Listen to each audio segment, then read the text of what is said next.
এই হচ্ছে বিভূতিভূষণ বন্দ্যোপাধ্যায়ের সেই আদর্শ হিন্দু হোটেল। স্কুলটা হচ্ছে রানাঘাট পাল চৌধুরী হাই স্কুল।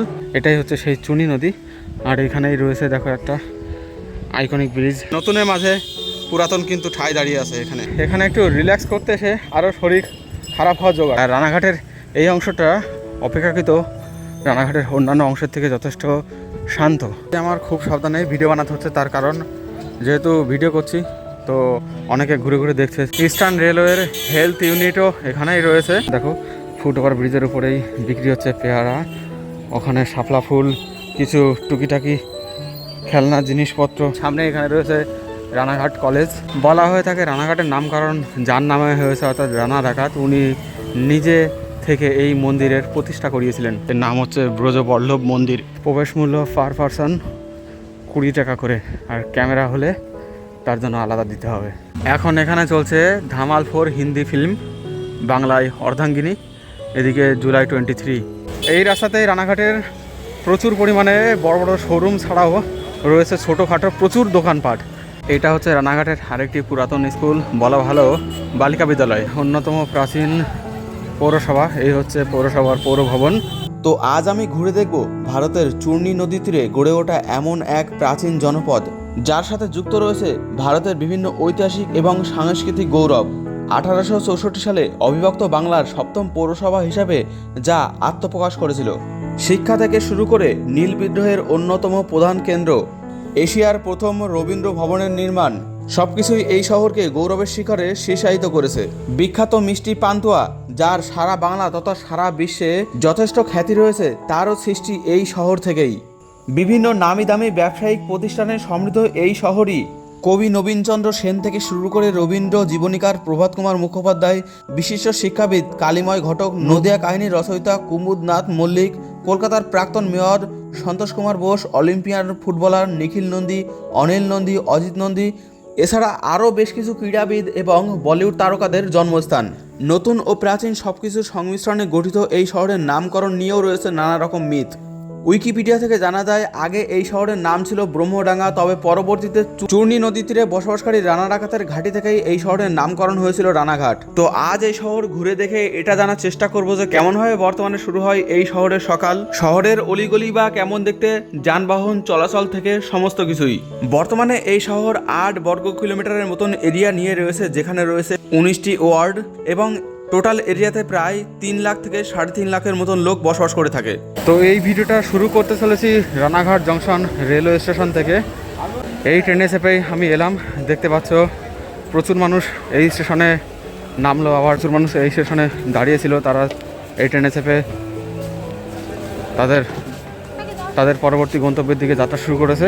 এই স্টেশনটি রানাঘাট পৌরসভা তথা নদিয়া জেলার একটি অন্যতম গুরুত্বপূর্ণ রেলওয়ে স্টেশন। প্রত্যেকদিন প্রায় কয়েক লক্ষ যাত্রী এই স্টেশনকে তাদের আসা এবং যাওয়ার কাজে ব্যবহার করে থাকে। এর সাথে বেশ কিছু ট্রেন আছে যারা তাদের গন্তব্য এখান থেকে শুরু এবং শেষ করে থাকে। শিয়ালদহ নর্থ সেকশনের আন্ডারে যতগুলি রেলওয়ে স্টেশন আছে, বলতে গেলে প্রায় প্রত্যেকটি রেলওয়ে স্টেশনেই এই স্টেশন থেকে যাতায়াত করা যায়। বনগা, লালগোলা, গেদে, শান্তিপুর, কৃষ্ণনগর, শিয়ালদা, এছাড়া উত্তরবঙ্গের দিকেও এই স্টেশন থেকে ট্রেন মারফত চলে যাওয়া যায়, যার জন্য এই রেলওয়ে স্টেশনের নিজস্ব লোকো কারশেড পর্যন্ত রয়েছে। আমি এই মুহূর্তে দাঁড়িয়ে আছি রানাঘাট জংশন রেলওয়ে স্টেশনের ফুটওভার ব্রিজের ঠিক উপরেই। আমার এই পাশের দিকে রয়েছে রানাঘাটের পশ্চিম পাশ, আর এই পাশের দিকে রয়েছে রানাঘাটের পূর্ব পাশ। তো পশ্চিম দিকেই মূলত বেশিরভাগ রানাঘাটের অংশ, আর পূর্ব দিকে অল্প কিছু সংখ্যক আছে। তো এখানে কিছু দৃশ্য আমি তোমাদেরকে দেখাবো, তারপরে আমি পশ্চিম পাশের দিকে যাব। তো ফুটওভার ব্রিজ থেকে ধীরে ধীরে নিচের দিকে নেমে চলেছি। আর এখানে দেখো ফুটওভার ব্রিজের উপরেই বিক্রি হচ্ছে পেয়ারা, ওখানে শাপলা ফুল, কিছু টুকিটাকি খেলনা জিনিসপত্র, এই সমস্ত বিক্রি হচ্ছে ফুটওভার ব্রিজের উপরেই। আর এখান থেকে হেঁটে হেঁটে নিচের দিকে নেমে যেতে হবে। এখানে এই জায়গাটায় রয়েছে টিকিট কাউন্টার। যারা পূর্ব পাশ থেকে আসে তারা এখান থেকেই টিকিট কেটে ট্রেনে ওঠে। সকাল সকালই দেখো রাস্তাতে কিন্তু ব্যাপক যানজটের সৃষ্টি হচ্ছে, কারণ এখানে টোটো স্ট্যান্ড থেকে শুরু করে বাইক সাইকেল রাখার জায়গা সহ সমস্ত কিছুই এখানে রয়েছে। এখানে একটা বড় ওয়াটার ট্যাঙ্ক রয়েছে। আর এই যে জায়গা দিয়ে আমি হেঁটে চলেছি, এটাও কিন্তু রেলওয়েরই জায়গা। ইস্টার্ন রেলওয়ের হেলথ ইউনিটও এখানেই রয়েছে। আর হেলথ ইউনিটের ঠিক পেছনের দিকেই এখানে রয়েছে অটো স্ট্যান্ড, রানাঘাট স্টেশনের একেবারে কাছাকাছি অটো স্ট্যান্ড। রানাঘাটের আশেপাশে বেশ কিছু স্থান থেকে এইখানে অটো আসে। আর তার ঠিক পেছনে এখানে রয়েছে একটা বিহারি কলোনি। আমি জানি না এখানে ঠিক এই কলোনি কীভাবে গড়ে উঠলো, তবে আছে এখানে। আমি যতদূর জানি রানাঘাটের একমাত্র বিহারি কলোনি এটা। আর এই সমস্ত জায়গা দিয়ে আমার খুব সাবধানে ভিডিও বানাতে হচ্ছে, তার কারণ যেহেতু ভিডিও করছি তো অনেকে ঘুরে ঘুরে দেখছে কি করছে। তাছাড়া অনেকে অনেক সময় উল্টোপাল্টা সন্দেহ করে। আর এখন তো মানে যেখানে সেখানে ভিডিও করাটাও একটা রিস্কি ব্যাপার ভীষণ। জানি না কার মাথায় কি ঘোরাফেরা করছে, কে কি ভেবে বসবে, হয়তো ধরে মারধরও দিতে পারে। এই দেখো সামনে অশান্তি বেঁধে গেছে, টোটো আর অটোর মধ্যে বেঁধে গেছে অশান্তি। তো এরকম হচ্ছে বর্তমানে পরিস্থিতি। তো এই জন্যই একটু সাবধানে থাকতে হয় ভিডিও বানাতে গেলে। পরেও রাস্তাঘাটে বিশেষ করে ভিডিও বানাতে গেলে খুবই রিস্কি এখন বিষয়গুলি। কে কখন কীভাবে ধাক্কা দিয়ে চলে যাবে কিছু বলা যাবে না। আর এই রাস্তাতে তো ব্যাপক হারে ভিড় হয়, টোটো, অটো, সাইকেল, বাইক। এখানে স্ট্যান্ডও রয়েছে, চলাচলও করে এই সমস্ত নানান কারণের জন্য। সামনে দেখো এখানে একটা সুন্দর মন্দির রয়েছে, কালী মন্দির। উপরে শিবের মূর্তি রাখা আর নিচে রয়েছে মা কালী এবং সেই সাথে বড় ঠাকুর। আমি এখন প্রবেশ করতে চলেছি রানাঘাটের সবথেকে সরু গলিতে। এই যে এটা হচ্ছে রানাঘাটের সবথেকে সরু গলি। রানাঘাট রথতলা বাসস্ট্যান্ড থেকে রানাঘাট রেলওয়ে স্টেশনে অতি দ্রুত পৌঁছানোর জন্য এই গলির খুবই ব্যবহার রয়েছে। যানজট ছাড়াই একেবারে এগিয়ে যাওয়া যায়। তবে গলিটা একটু ঘুরপথে, যার জন্য অনেকের হয়তো পছন্দ নাও হতে পারে। এখানে আসার আমার আরও একটা কারণ আছে। এই দেখো সামনে একটা সাইনবোর্ড দেওয়া রয়েছে, এখানে লেখা আছে রথতলা বাসস্ট্যান্ড এই সামনের দিকে। আর এখানে আসার মূলত কারণ আমার হলো, এখানে একটা পুরাতন মন্দির আছে সামনে দেখতে পাচ্ছ চূড়া। এখানে আশেপাশে বেশ কিছু পুরাতন বাড়িঘরও আছে। আগে এখানে হয়তো কোনো রাজা মহারাজা বা জমিদারদের বসত ভিটে ছিল। এই বাড়িটাও দেখতে পাচ্ছ অনেকটাই পুরাতন। এখন এর বেশিরভাগটাই হচ্ছে পরিত্যক্ত এবং কিছু কিছুতে বসবাস করে। এই একটা দেখতে পাচ্ছ, এটা পরিত্যক্ত, ভেঙে গেছে। আর এই হচ্ছে মন্দির। পুরাতন বিল্ডিংগুলি এখন আবার নতুন করে কনস্ট্রাকশনও চলছে। এই হচ্ছে পুরাতন বিল্ডিং, আর এই দেখো নতুন কনস্ট্রাকশন চলছে। এখানেও পুরাতন ঘর ছিল, পুরাতন রুম ছিল, পাশে এটা দেখতে পাচ্ছ। আর এই হচ্ছে মন্দির। পেছনের এই বিল্ডিংটাও পুরাতন বিল্ডিং। তোমরা যারা রানাঘাটের থেকে দেখছো ভিডিওটা অবশ্যই কমেন্ট করে জানাবে যে এখানকার কি কাহিনী, কি ইতিহাস রয়েছে। তো ঘুরতে ঘুরতে আবারও চলে এলাম রানাঘাট রেল স্টেশনের ঠিক পাশেই। ঠিক রেল স্টেশন বলা যায় না, রেল লাইনের পাশে এখানে। আর এখনও পশ্চিম দিকেই আছি রানাঘাট স্টেশনের। এখানে একটা জিনিস তোমাদেরকে দেখাতে এলাম। সামনে দেখো রয়েছে সুরেন্দ্র সিনেমা হল, রানাঘাটের অন্যতম গুরুত্বপূর্ণ এবং পুরাতন একটি সিনেমা হল। এই হচ্ছে সুরেন্দ্র সিনেমা হল। এখনও বোধহয় কোনো শো চলছে, সবসময় শো চলতেই থাকে এখানে। এখন এখানে চলছে ধামাল 4 হিন্দি ফিল্ম, বাংলায় অর্ধাঙ্গিনী, এদিকে জুলাই 23। আমি এখন চলে এসেছি রানাঘাট রথতলা চাবি গেটের কাছে। এখানে দেখো দাঁড়িয়ে আছে WDG4 ইঞ্জিন। সামনে হচ্ছে রানাঘাট রথতলা চাবি গেট, রানাঘাটের অন্যতম ব্যস্ততম চাবি গেট। যদি একবার এখানে গেট পড়ে যায় তাহলে দুপাশে প্রচুর পরিমাণে গাড়ির সারি একদম লক্ষ্য করার মতন এখানে থাকে। বহুদিন ধরেই এই গেটটাকে অন্যরকম করার পরিকল্পনা চলছে, কিন্তু আজও সম্ভব হয়নি সেটা করা। সামনে এইদিকে রয়েছে রানাঘাট রথতলা বাস স্ট্যান্ড। তো আমি রথতলা বাস স্ট্যান্ডের দিকে যাব না, এখন যাব এই পাশের দিকেই। সোজা হচ্ছে ANPC রোড, যেটা সরাসরি চুনি নদীর দিকে চলে গেছে। ওদিকেই রয়েছে বিনোদিনী পার্ক। তবে আমি আমার বাঁদিকে এদিকে চলে যাব GNPC রোডের দিকে। এটা হচ্ছে GNPC রোড। এই রাস্তাতেই রানাঘাটের প্রচুর পরিমাণে বড় বড় শোরুম ছাড়াও রয়েছে ছোটোখাটো প্রচুর দোকানপাট, যার জন্য এই রাস্তাতে যানজটও হেভি পরিমাণে হয় সবসময়ের জন্যই। একরকম বলতে গেলে ভিড় লেগে থাকে, গাড়ির হংকিং, সেই সাথে তো ফ্রি অফ কস্ট। এখানে দেখো পুরাতন পুরাতন বাড়ি আছে। বিভূতিভূষণ বন্দ্যোপাধ্যায়ের উপন্যাসের সেই আদর্শ হিন্দু হোটেল কিন্তু এই রানাঘাটের GNPC রোডেই রয়েছে। এখানে একটা দোকান দেখছি, এখানে পুরাতন কাঠ ও লোহার জিনিসপত্র, দরজা জানলা, এই সমস্ত বিক্রির দোকান এটা। এই দেখো এই বিল্ডিংয়ে রয়েছে বাজার ফ্যাশন, শ্রীলেদার্স, এই সমস্ত বড় বড় সব কোম্পানি। আর এই হচ্ছে বর্তমানে GNPC রোড কিছুটা এইরকম কন্ডিশনে, লাউড হংকিংয়ের সাথে মানে গাড়ির পরিমাণ কম থাকলেও হংকিং আছে প্রচুর। আর রেল লাইনের পাশের এই দোকানগুলি যদি দেখা যায়, এখানে প্রচুর ছোটোখাটো জিনিসপত্রের দোকান রয়েছে, চায়ের দোকান, স্ন্যাক্সের দোকান, সবজির দোকান, মাংসের দোকান, যার জন্য এই সমস্ত দোকানগুলিতে কম বেশি ভিড় লেগেই থাকে। আমার ভিডিও বানাতে সত্যি খুবই অসুবিধা হচ্ছে, তার কারণ প্রচণ্ড আওয়াজ হচ্ছে চারিদিকে হংকিংয়ের জন্য। এখানে সামনে একটা বিল্ডিং রয়েছে, দেখো এখানে রয়েছে স্টাইল বাজারের শোরুম। এই একটা দ্বিতল বিল্ডিং রয়েছে, দেখো একেবারে সেই পুরাতন আমলের, একেবারে সম্পূর্ণরূপে দেখলেই বুঝতে পারা যাচ্ছে। নিচে কিছু দোকানপাটে রয়েছে, তবে উপরের দিকেও রয়েছে, কিন্তু বহুত পুরনো। আমি ধীরে ধীরে এখান থেকে স্টেশনের দিকে হেঁটে হেঁটে এগিয়ে যাচ্ছি। আর স্টেশনের প্রায় পাশেই চলে এসেছি। এখানেই দেখো সামনে রয়েছে আদর্শ হিন্দু হোটেল।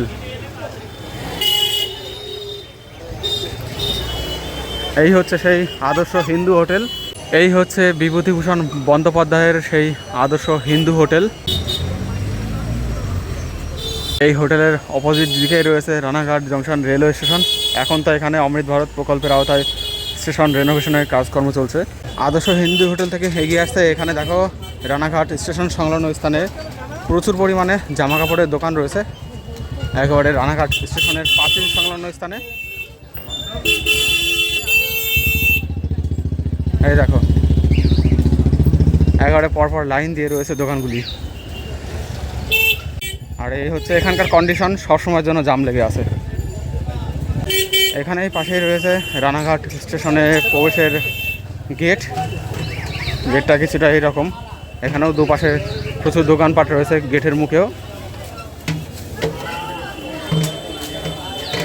আর এই হচ্ছে এখানকার টিকিট কাউন্টার। এই হচ্ছে রানাঘাট স্টেশনে প্রবেশের গেট। তো জিএনপিসি রোড ধরে বেশ খানিকটা এগিয়ে আসার পরেই এখানে দেখো রাস্তা দুদিকে ভাগ হয়ে গেছে। সোজা চলে গেছে জিএনপিসি রোড, আর ডানের দিকে এদিকে চলে গেছে সুভাষ এভিনিউ। আমি এবার সুভাষ এভিনিউর দিকে একটু যাব। মানে এত পরিমাণে গাড়ি, টোটো আর বিশেষ করে ভ্যান, এখন তো ভ্যানে ব্যাটারি লাগানো। আগে এই রানাঘাট শহরে অটো পর্যন্ত ছিল না, শুধুমাত্র প্যাডেল ভ্যান ছাড়া। আর এখন এমন কিছু নেই যেটা নেই, সব কিছু আছে। যাই হোক, এই সুভাষ এভিনিউতে মুখের দিকটা এখানে একটু স্বস্তি, কারণ এখানে টোটোর প্রবেশ নিষেধ। এখানে দেখো দুপাশে বিভিন্ন দোকানপাট ছাড়াও ফলের দোকান এখানে প্রচুর পরিমাণে রয়েছে রাস্তার দুপাশে। এই পাশে ও পাশে সব পাশেই ফলের দোকানের অ্যাবিলিটি রয়েছে। এখানে রয়েছে পেছনে মার্কেট। লোকাল বাজার ঠিক যেমনটা হয় সেই একই রকম।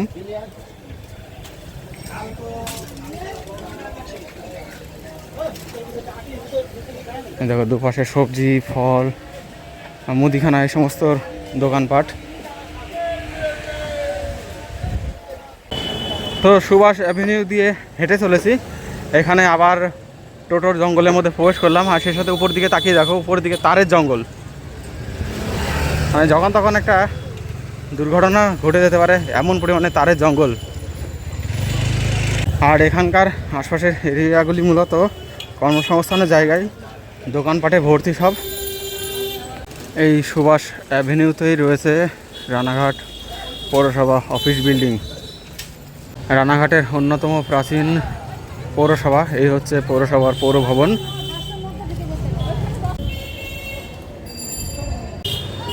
এখানে দেখো খুব সুন্দর ফুলের গাছ বিক্রি হচ্ছে, নানান ধরনের ফুল।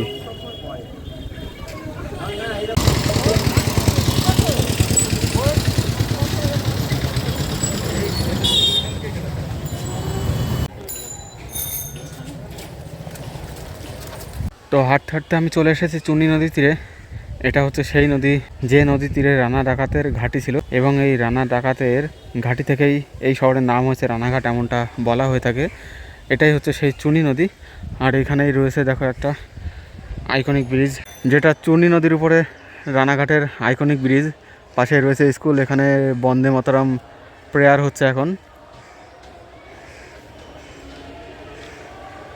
আর এই স্কুলটা হচ্ছে রানাঘাট পাল চৌধুরী হাই স্কুল, যেটা রানাঘাটের আর এক ঐতিহ্য। এই যে দেখো, এই সিঁড়ি বেয়ে এখন উপরের দিকে উঠে যেতে হবে। সামনে রয়েছে এই যে বিল্ডিং, এটাই হচ্ছে রানাঘাট পাল চৌধুরী হাই স্কুল।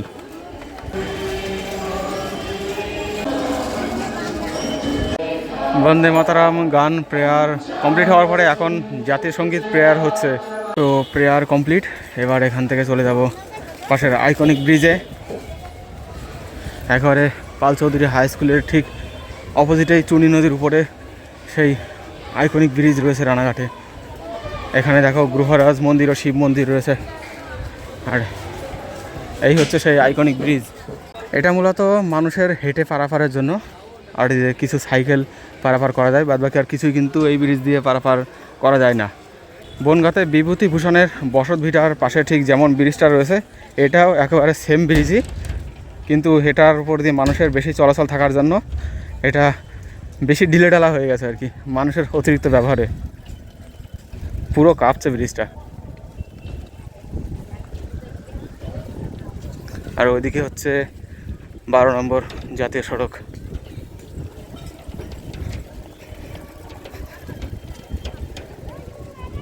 এই ব্রিজ পার করলেই এপারে হচ্ছে রানাঘাট আইসতলা, যেখানে একটা বড় হাটও বসে। অনেকে হয়তো জেনে থাকবে, কাপড়ের হাট বসে এই সামনে এই দিকটাতে। তবে আমি যেহেতু রানাঘাট ঘুরছি, তো আইসতলার ওইদিকে আর যাব না। এই হচ্ছে নিচে চুনি নদী। বাপরে, প্রচণ্ড পরিমাণে কাঁপছে ব্রিজ। নিচে দেখো সাঁতার কাটছে সব।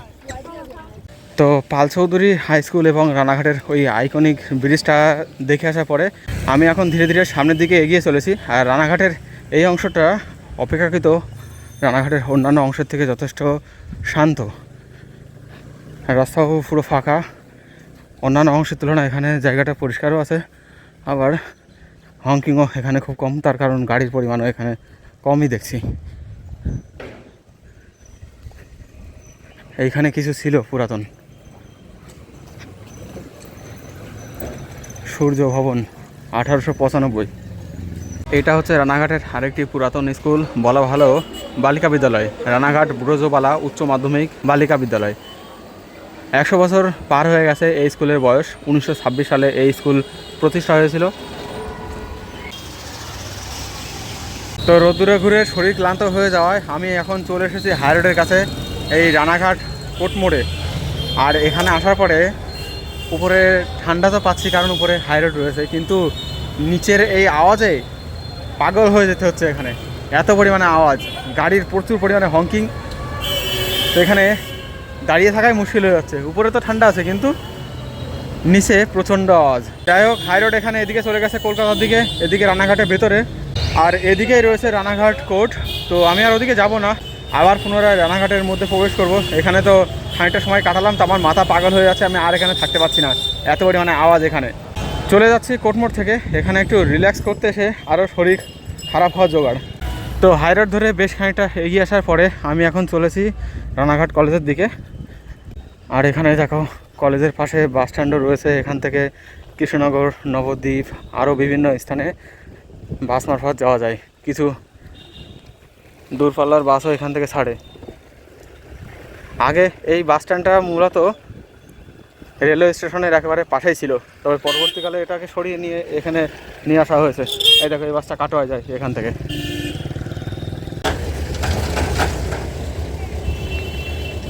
বাস স্ট্যান্ড থেকে বেরিয়ে একটুখানি ডান দিকে এগিয়ে আসতেই সামনে এখানে রয়েছে রানাঘাট কলেজ। রানাঘাট কলেজ মূলত হাই রোডের একেবারে ঠিক পাশেই। 1950 সালে এই কলেজের নির্মাণ হয়েছিল। আর এই হচ্ছে 12 নম্বর জাতীয় সড়ক, রানাঘাটের একেবারে ঠিক পাশ দিয়েই চলে গেছে, বা বলা ভালো রানাঘাটের মধ্য দিয়ে চলে গেছে। আমি পেছনে ওখানে ছাড়িয়ে এসেছি, ওই জায়গায় রয়েছে মনোরমা হসপিটাল। শুধুমাত্র মনোরমা হসপিটাল নয়, রানাঘাটের সরকারি হসপিটালও ওখানেই ঠিক আশেপাশে আছে। তো এবার হাঁটতে হাঁটতে চলে এলাম মিশন গেট লেভেল ক্রসিংয়ের কাছে।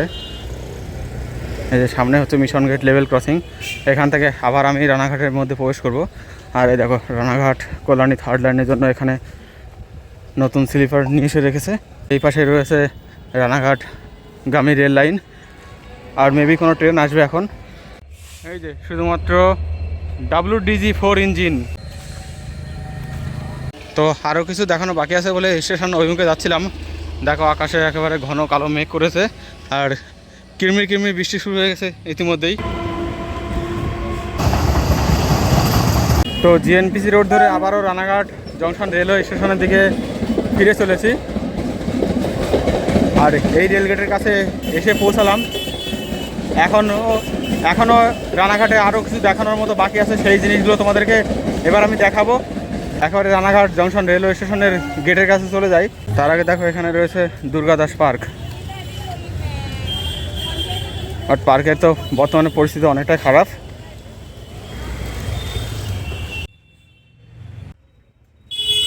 তো আমার সামনে এখন দেখতে পাচ্ছ সিদ্ধেশ্বরী কালী মন্দির।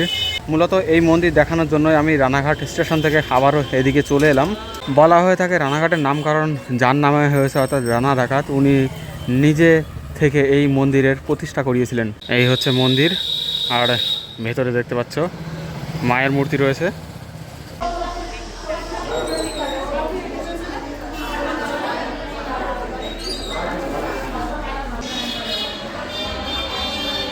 তো সিদ্ধেশ্বরী কালী মন্দির দেখে নিলাম। এবার এই সিদ্ধেশ্বরী কালী মন্দিরের সমসাময়িক আরেকটি কালী মন্দির আছে এখানে, নিস্তারিণী কালী মন্দির। ওই কালী মন্দিরের দিকে যাবো এবার আমি। তার আগে এই সুন্দর মন্দিরটি নজরে পড়লো। এর নাম হচ্ছে ব্রজবল্লভ মন্দির।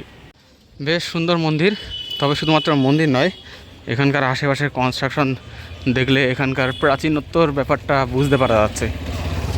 মন্দির তো এখনও রেস্টোরেশন করে রাখা আছে, তবে পাশের এই জায়গাগুলি দেখো, এই সেই সময়কার কনস্ট্রাকশন সম্পূর্ণরূপে ধ্বস্ত হয়ে গেছে। এই একটা একেবারে পুরো পরিত্যক্ত। দেখো রানাঘাট যে অনেক পুরনো শহর, এইসব কিন্তু তার প্রমাণ।